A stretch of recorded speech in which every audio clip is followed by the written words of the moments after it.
Hello everyone, welcome to Okul classes. Okul classes में आपका स्वागत है। पिछली क्लास में हमने इंडिया की जो फॉरेन पॉलिसीज हैं उसके फेजेस के बारे में चर्चा किया था। अब हम आज इस क्लास में अब नए टॉपिक को शुरू कर रहे हैं और इसमें हम देखेंगे इंडिया की जो नेबरहुड फर्स्ट पॉलिसी है उस पर चर्चा करेंगे। नेबरहुड फर्स्ट पॉलिसी बेसिकली जो है हमारे जो prime minister mister Narendra Modi ji जब बने थे उसके बाद से इनकी फॉरेन पॉलिसी में ये neighbourhood first policy of India को ले आया गया था और इसको जो है हिंदी में पड़ोसी पहले ऐसे कहा जा सकता है। ठीक है, तो चलिए हम इसके बारे में देखना शुरू करते हैं कि ये क्या है और इसमें क्या दृष्टिकोण है और क्या इसके फायदे हैं। तो what is the neighbourhood first policy? Neighbourhood first policy क्या है? तो अगर आपसे ऐसे क्वेश्चन पूछे जाते हैं तो आप जो है इनको इस तरीके से भी लिख सकते हो। And it is a part of India's foreign policy that actively focuses on improving ties with India's immediate neighbors। जो हमारे बिल्कुल ही पड़ोसी हैं उनके साथ जो हमारे संबंध है उसको सुधारने पर ये फोकस करता है और which is being termed as neighbourhood first policy, जिसको नेबरहुड फर्स्ट पॉलिसी के रूप में मीडिया के द्वारा बोला जा रहा है। किसको? जो हमारा विदेश नीति का एक हिस्सा है जो फोकस करता है किस पे? जो हमारे तत्काल के पड़ोसी जो राष्ट्र हैं उनके साथ संबंधों को इम्प्रूव करने पर फोकस करता है। ठीक है, तो उसको नेबरहुड फर्स्ट पॉलिसी के नाम से जाना जाता है। मीडिया उसको प्रचारित करती है इस नाम से। And it was started well by inviting all heads of the states of the government of the South Asian countries in the inauguration of PM Modi's first term, and later held bilateral talks with all of them individually, which was dubbed a mini SARC summit। तो ये इसकी शुरुआत formally मतलब एक तरीके से माना जाता है कि जब हम मोदी जी की जो शिवरिंग सेरेमनी हो रही थी, शपथ ग्रहण समारोह हो रहा था, उस समय साउथ एशियन के जो भी जितने भी कंट्रीज हैं उनके जो हेड्स हैं उनको बुलाया गया था। ठीक है, तो यहीं से जो है नेबरहुड फर्स्ट पॉलिसी की शुरुआत मानी जाती है। ठीक है, उसके बाद से एक मिनी सार्क समिट के माध्यम से जो है बायलैटरल टॉक्स द्विपक्षीय बातचीत शुरू हुई। ठीक है, तो और जो प्रधानमंत्री नरेंद्र मोदी हैं वो अपने पहला जो विदेशी दौरा था उन्होंने भूटान के साथ किया था।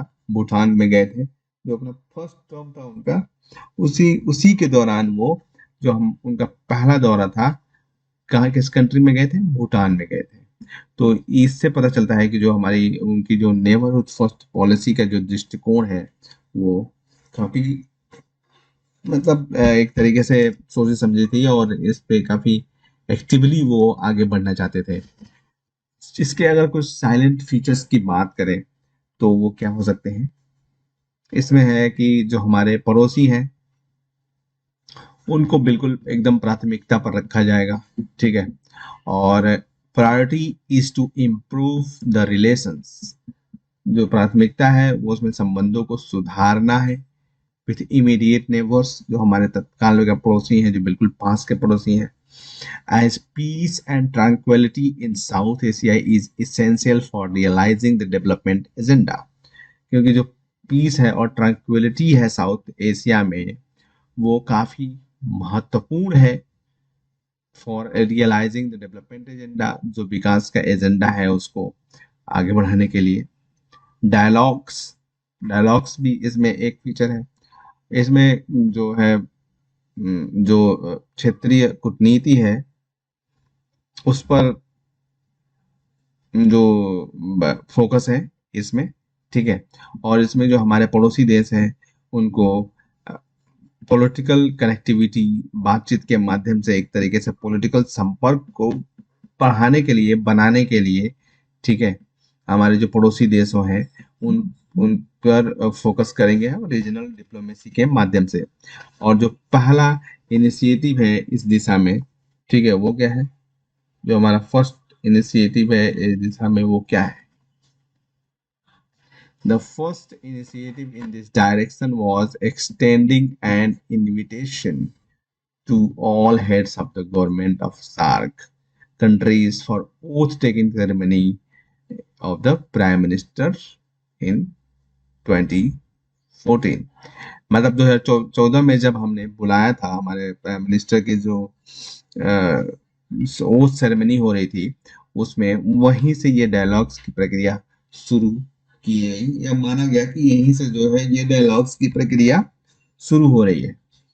Okay, the first initiative is this direction was extending an invitation to all heads of the government of the SAARC countries for oath-taking ceremony of the Prime Minister।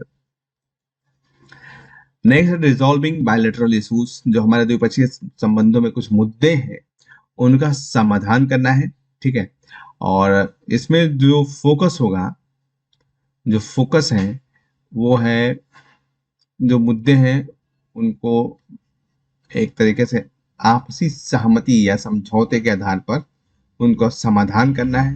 ठीक है, तो resolving bilateral issues, the focus is on resolving bilateral issues through mutual agreement.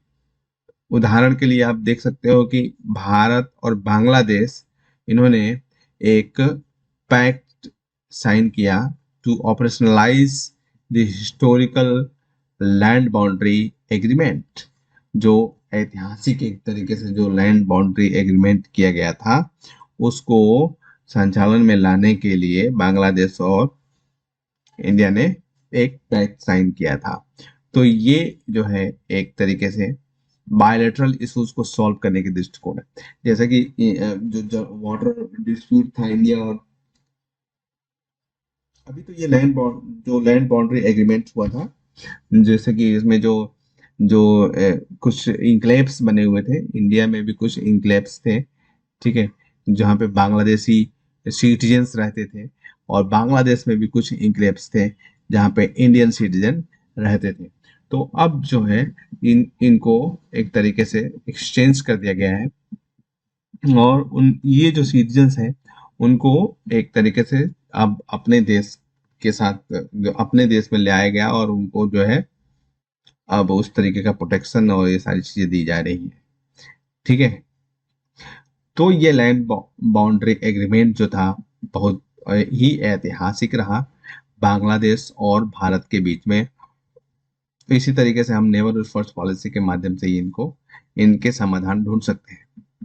Connectivity की बात अगर की जाए तो connectivity में भी India has entered into an MOUs with members of the South Asian Association for Regional Cooperation, and these agreements ensures a free flow of resources, energy, goods, labor and information across the border। तो अब ये इसमें जो है एक memorandum of understanding sign किया गया था जो सार्क कंट्रीज के मेंबर्स हैं। और इसके क्या हुआ कि जो हमारे संसाधन हैं, जो ऊर्जा है, जो वस्तुएं हैं, श्रम है, ठीक है, सूचनाएं हैं, वो अक्रॉस द बॉर्डर, मतलब सीमा, किसी भी देश के सीमा के आर पार या मतलब जा सकती हैं, आ सकती हैं। तो ये काफी महत्वपूर्ण है संपर्क के लिए, कनेक्टिविटी बनाने के लिए। नेक्स्ट है इकोनॉमिक कोऑपरेशन। इकोनॉमिक कोऑपरेशन की बात करें तो इसमें जो है जो ट्रेड टाइज है, मतलब कि जो व्यापार से लेकर के जो से संबंध है, जो भारत के जो पड़ोसी देश है, ठीक है, तो India has participated and invested in SAARC. भारत सार्क ने भागीदारी करा है और वहां पे निवेश भी करा है as a vehicle for development in the region. और ये ऐसा इसलिए किया गया है कि सार्क को जो है एक तरीके से इस पूरे क्षेत्र के विकास का एक इंजन कह सकते हो आप, माना जा रहा है। जैसे on such example is Bangladesh, Bhutan, Nepal, जो ऐसा ही एक एग्जांपल है, बांग्लादेश, भूटान, इंडिया, नेपाल, विभिन्न ग्रुपिंग जो कि एनर्जी डेवलपमेंट, जो ऊर्जा के विकास से संबंधित है, एंड उसमें मोटर व्हीकल से भी संबंधित है। मोटर व्हीकल के लिए ट्रांजिट मार्ग दिया जा रहा है इन देशों के माध्यम से, ठीक है। उन वो मोटर व्हीकल्स जो गुजरेंगे इन देशों से, उन पर किसी भी तरीके का अलग से कोई चार्ज नहीं लगाया जाएगा। Water power management, water power management में भी ये दिखाई देता है। एंड इंटर ग्रिड कनेक्टिविटी, ठीक है। ये जो कुछ एग्जांपल्स हैं जो इकोनॉमिक कोऑपरेशन को दिखाते हैं। नेबरहुड फर्स्ट पॉलिसी में इकोनॉमिक कोऑपरेशन को भी बढ़ाने का दृष्टिकोण रखा गया है, तो ये काफी महत्वपूर्ण है neighbourhood first policy. Technical cooperation, technical cooperation की बात करें अगर तकनीकी सहयोग की, तो इस पॉलिसी में जो है इस पर काफी जोर दिया गया है। और हाल ही में एक सार्क सैटेलाइट जो है डेवलप किया गया था और उसको क्या किया गया, शेयर किया गया। वो सार्क सैटेलाइट जो था वो एक इसरो के द्वारा छोड़ा गया था और उसको डेडिकेट किया गया था कि जो south Asian association for the regional cooperation के जो कंट्रीज हैं, मेंबर स्टेट्स हैं, ठीक है, उनको इसकी सुविधाएं प्रदान करी जाएंगी, ठीक है। और इससे क्या होगा कि टेलीमेडिसिन,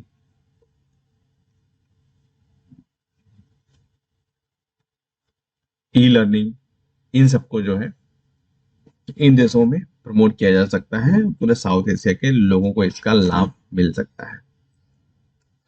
इसी तरीके से डिजास्टर मैनेजमेंट में भी, डिजास्टर यानी आपदा प्रबंधन में इंडिया जो है डिजास्टर यानी आपदा को लेकर के कुछ जो रिस्पॉन्स प्रतिक्रिया और संसाधनों का मैनेजमेंट और मौसम की भविष्यवाणी, वेदर फोरकास्टिंग और कम्युनिकेशन, ठीक है, इन सब की कैपेबिलिटीज और साथ ही कैपेबिलिटीज और एक्सपर्टाइज जो है डिजास्टर मैनेजमेंट में वो साउथ एशियन कंट्रीज के साथ शेयर करने की के लिए या उनके साथ सहयोग करने के लिए इंडिया ने ऐसा ऑफर रखा है।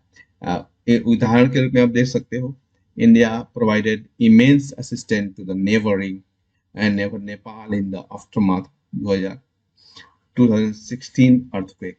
जो 2016 का अर्थक्वेक आया था, भूकंप आया था नेपाल में, हमारे पड़ोस में नेपाल में, ठीक है, उसको उस पर, ठीक है, इंडिया ने बहुत ज्यादा जो है इमेंस, एक तरीके से आप कह सकते हो सहयोग दिया था, बड़ा सहयोग दिया था और हमने काफी ज्यादा सहयोग दिया था ऑब्वियसली यहाँ के लोगों ने भी और जो गवर्नमेंट्स के लेवल पे भी।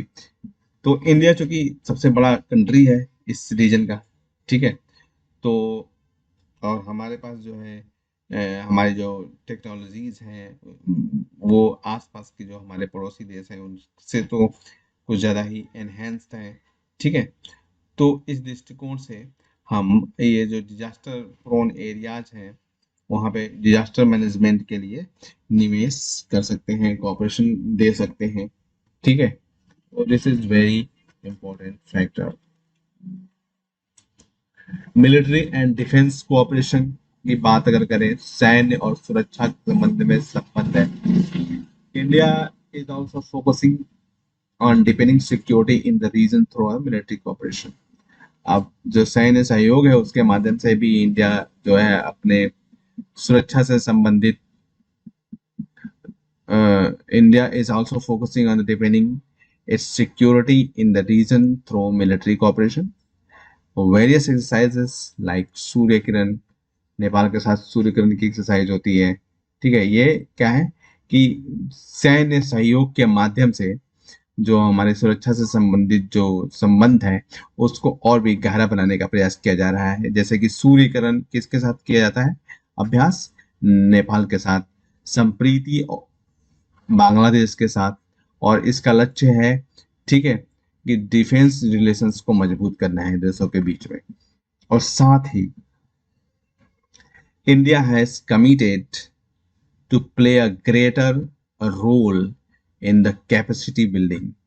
भारत जो है क्षमता के निर्माण के लिए अपनी बड़ी भूमिका निभाने के लिए कमिटेड है, जो कि अफगान नेशनल आर्मी से जुड़ा हुआ था एंड प्रोवाइडिंग, और उनको ट्रेनिंग भी प्रोवाइड कराना है। अभी तो अफगानिस्तान में क्या है कि नेशनल आर्मी, अफगानिस्तान की जो नेशनल आर्मी है एक तरीके से हार चुकी है बुरी तरीके से तालिबानियों के द्वारा। और अब नेपाल अफगानिस्तान की जो करेंट सिनेरियो है उसमें क्या है कि तालिबान डोमिनेटिंग, डोमिनेटिंग क्या, सत्ता पर कब्जा कर लिया है तालिबान ने, ठीक है। और अब वहां पे तालिबानी शासन स्थापित हो चुका है, ठीक है। तो आप जो है अब यहाँ पे ये, अब थोड़ा सा इसको लिखना थोड़ा सा मुश्किल है, ठीक है, कि भारत, हालांकि इंडिया ने कैपेसिटी बिल्डिंग में योगदान दिया था, अफगान नेशनल आर्मी के ऑब्वियसली दिया था, ट्रेन किया था, ठीक है। और उनको ट्रेनिंग भी दिया गया था इंडिया के द्वारा। तो ये तो हम लिख सकते हैं अपने आंसर में, ठीक है, कि नेबरहुड फर्स्ट पॉलिसी के तहत जो है मिलिट्री एंड डिफेंस कोऑपरेशन में आप इसको लिख सकते हो, there is no any doubt. Next है नेबरहुड फर्स्ट पॉलिसी को लेकर के कुछ चैलेंजेस हैं इससे जुड़े हुए। एक तो है हमारा जो भी महामारी चल रही है, जो हमारा क्या महामारी चल रही है, कोविड-19 पैंडेमिक जो चल रहा है, वो एक सबसे बड़ी चुनौती है, क्योंकि इंडिया की जो पॉपुलेशन काफ़ी ज़्यादा है, ठीक है, और हम अपनी ही पॉपुलेशन को वो सारे रिसोर्सेज उपलब्ध करा ले, तो ये भी हमारे लिए एक बहुत बड़ी उपलब्धि है। तो इंडिया ऐसे में जो हमारे पड़ोसी देश हैं, उन जो गरीब पड़ोसी देश हैं, जो कमज़ोर पड़ोसी देश हैं, उनका इंडिया किस प्रकार से हेल्प करता है। अगर इंडिया इस प्रकार से हेल्प नहीं कर पाता है, ठीक है, तो चाइना की वहाँ पे चाइना इस ताक में है, और चाइना यहाँ पर जो है अपना डोमिनेंस बढ़ा सकता है। And China double down the territorial claims, China ने अब यहाँ पे जो टेरिटोरियल क्लेम्स है उसको दोगुना कर दिया है। And its transgression along the borders with South Asia from Ladakh to Arunachal Pradesh leading the violent clashes. अब चाइना यहाँ पे जो है आप गलवान में देखा था, ठीक है, इस तरीके से अब अरुणाचल प्रदेश का जो रीजन है वहाँ पे China half of the Arunachal Pradesh को अपनी टेरिटरी बताता है। तो जो ये डिस्प्यूट्स हैं, ठीक है, ये एक तरीके से चैलेंजेस पोज करते हैं हमारे जो नेबरहुड फर्स्ट पॉलिसी है उसके लिए, एक चुनौती बन करके ये उभर रहे हैं।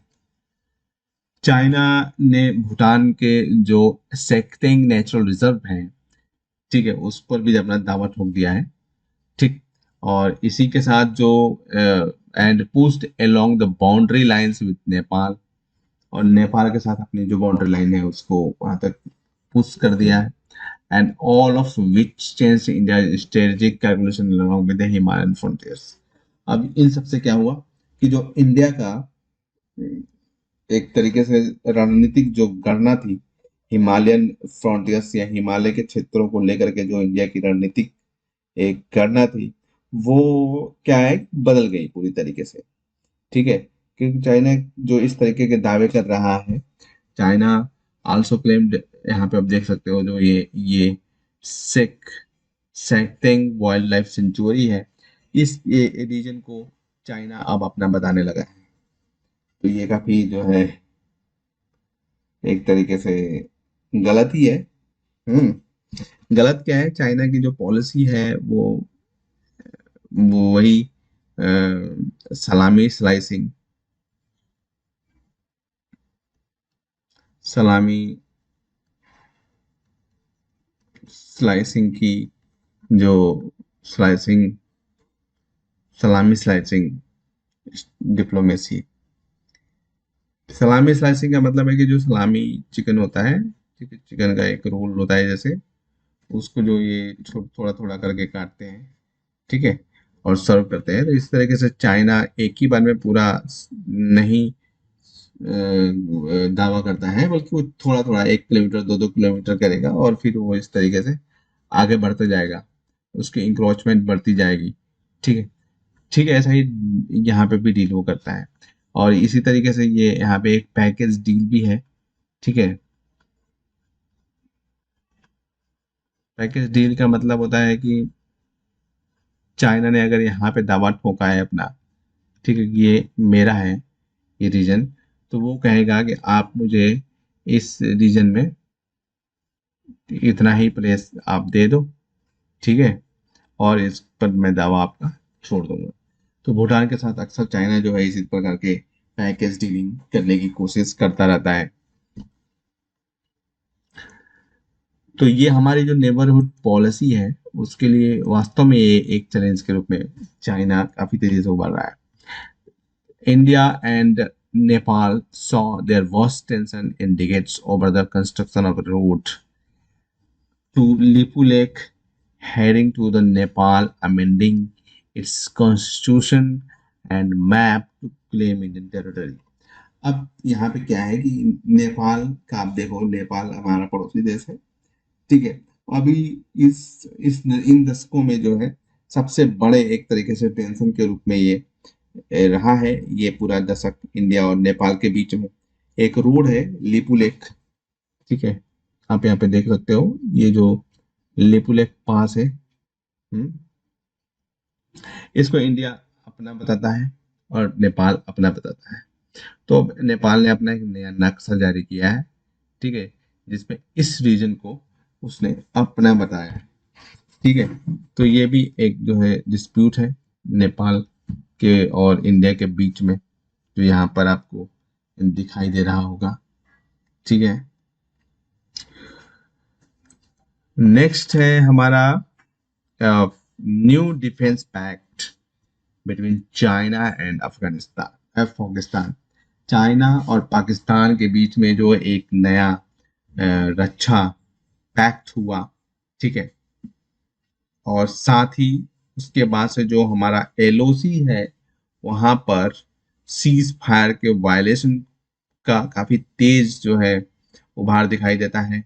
और जो पाकिस्तान के साथ 2003 के बाद सबसे ज्यादा सीज फायर वायलेशन के केसेस को बताता है। और इससे ये स्पष्ट हो जाता है कि इंडिया जो है must factor in among the military challenges at the LAC। जो लाइन ऑफ एक्चुअल कंट्रोल है वो चाइना के साथ जो है, ठीक है, वहां पर भी मिलिट्री जो चैलेंजेस हैं उसको लेकर के इंडिया को बिल्कुल ही सतर्क होना चाहिए, रहना चाहिए। And measures adopted to by India to tackle challenges. Bharat के द्वारा क्या मेजर्स लिए गए हैं, क्या उपाय किए गए हैं इन चुनौतियों से निपटने के लिए। तो जो भारत की सेना है वो कई सारे मिशंस चलाती है जो सार्क के देश है उनके साथ, ठीक है। और जो इंडियन ओशन कंट्रीज रीजन के जो भारतीय हिंद महासागर के रीजन के जो कंट्रीज हैं, देश हैं, उनके साथ with supplies of food and medicine, मतलब खाने की सामग्री भी दी जाती है और दवाइयाँ भी दी जाती हैं। और जो भारत की एक वंदे भारत मिशन है भारत का, ठीक है, जिसमें जो है हमारे जो पड़ोसी देश हैं उनके भी कुछ नागरिकों को, ठीक है, जो कोविड की वजह से फंस गए थे किसी दूसरे कंट्री में, उनको वंदे भारत मिशन के माध्यम से उनको भी अपने देश वापस लाया गया, ठीक है। ये काफी इम्पोर्टेंस रखता है यहाँ पर। ये आप देखो ये जो रीजन है इसको इंडियन ओशन रीजन कहते हैं, ठीक है। हमने अभी डिस्कस किया था इसके बारे में, जो चर्चा करी थी, इसीलिए मैं इसको यहाँ पे दिखा रहा हूँ आपको, ताकि एक अंडरस्टैंडिंग आपको बन जाए। इस पूरे रीजन को क्या बोलते हैं? Indian ocean region, IOR। ये सदर्न अफ्रीका है, ईस्ट अफ्रीका है, ये हॉर्न ऑफ अफ्रीका है, ये पर्शियन गल्फ है, ये साउथ एशिया है, साउथ एशिया पूरा, ठीक है, साउथ ईस्ट एशिया है, ऑस्ट्रेलिया है। ये इस पूरा रीजन जो हिंद महासागर के चारों तरफ पाया जा रहा है, ठीक है, इसको इंडियन ओशन रीजन कहा जाता है। और इनका एक जो है अपना संगठन भी है। और इंडिया का जो सागर मिशन है वो भी इंडियन ओशन रीजन के ही कंट्रीज के साथ संबंधों को इम्प्रूव करने के लिए बनाया गया है, ठीक है। और यहाँ पे चाइना की जो प्रेजेंस बढ़ रही है उसको काउंटर करने का भी दृष्टिकोण इसमें रखा गया है। The government's response to challenge has been asserted its neighbor first and Sagar security and growth for all in the region strategy as foreign policy priorities. अब गवर्नमेंट का जो ये जो हमने चुनौतियों पर बात करी उस उसको लेकर के जो हमारा दृष्टिकोण है वो वही नेबरहुड फर्स्ट और सागर है security and growth for all in the region strategy हमारी जो फॉरेन पॉलिसी है उसमें इसको ही प्राथमिकता पर रखा गया है और भारत जो है India has also अप्ड it's game of infrastructure delivery particularly for the regional connectivity in the past year, including completing railway lines to Bangladesh and Nepal, riverine projects, ferry services to Maldives, and identifying other services in Sri Lanka and IOR islands.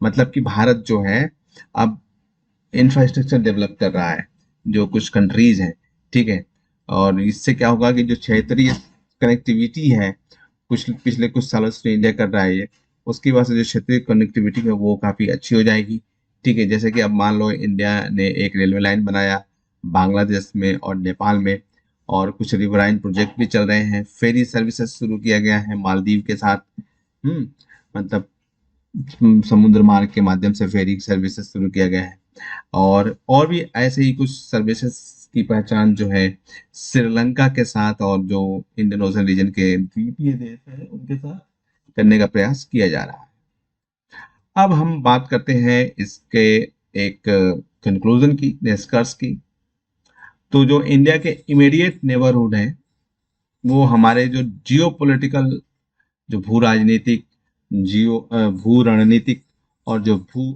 आर्थिक हमारा जो interest है उसको वो सीधे प्रत्यक्ष रूप से ही क्या करते हैं प्रभावित करते हैं ठीक है और इसीलिए उनके साथ काम करना भारत के लिए काफी महत्वपूर्ण है तभी जो है भारत एक सुपर पावर के रूप में यहाँ पर उभर पाएगा एंड जो हमारा जोर होना चाहिए वो एक तरीके से एक धारणीय और समावेशी विकास पर होना चाहिए तो ये हमने देखा इंडिया की नेबरहुड फर्स्ट पॉलिसी नेक्स्ट अब हम देखेंगे इंडिया का एक्ट ईस्ट पॉलिसी जो कि काफी महत्वपूर्ण है आपके एग्जाम के लिए तो अगर आपने अभी तक हमारे चैनल को सब्सक्राइब नहीं किया है तो जल्दी से कर लीजिए और साथ ही बेल आइकन को प्रेस कर लीजिए ताकि आपको हमारे आगे आने वाले वीडियोस के नोटिफिकेशन समय समय पर मिलते रहे अगर आपको इस टॉपिक में समझाया कि किसी भी कॉन्सेप्ट को लेकर कोई भी क्वेरी है तो आप नीचे कमेंट सेक्शन में लिख सकते हैं मैं खुद पर्सनली उसका रिप्लाई 24 घंटे के भीतर करूंगा आप हमें सुझाव भी दे सकते हैं ताकि अगर जरूरत पड़े तो हम उसमें सुधार कर सकते हैं आप हमसे हमारी ओकुल वेबसाइट हमारे Facebook page Twitter page Telegram channel या फिर ईमेल के माध्यम से भी जुड़ सकते हैं ये सभी लिंक्स नीचे डिस्क्रिप्शन में दिए गए हैं और इन वीडियोस को अपने दोस्तों के साथ अपने कलीग के साथ शेयर करना नहीं भूलें ताकि इनसे उनकी भी हेल्प हो सके इस सेशन में हमसे जुड़ने के लिए आपका धन्यवाद मिलते हैं अगले सेशन में बहुत जल्द तब तक ओकुल के साथ लर्निंग को एंजॉय करते रहें थैंक यू सो मच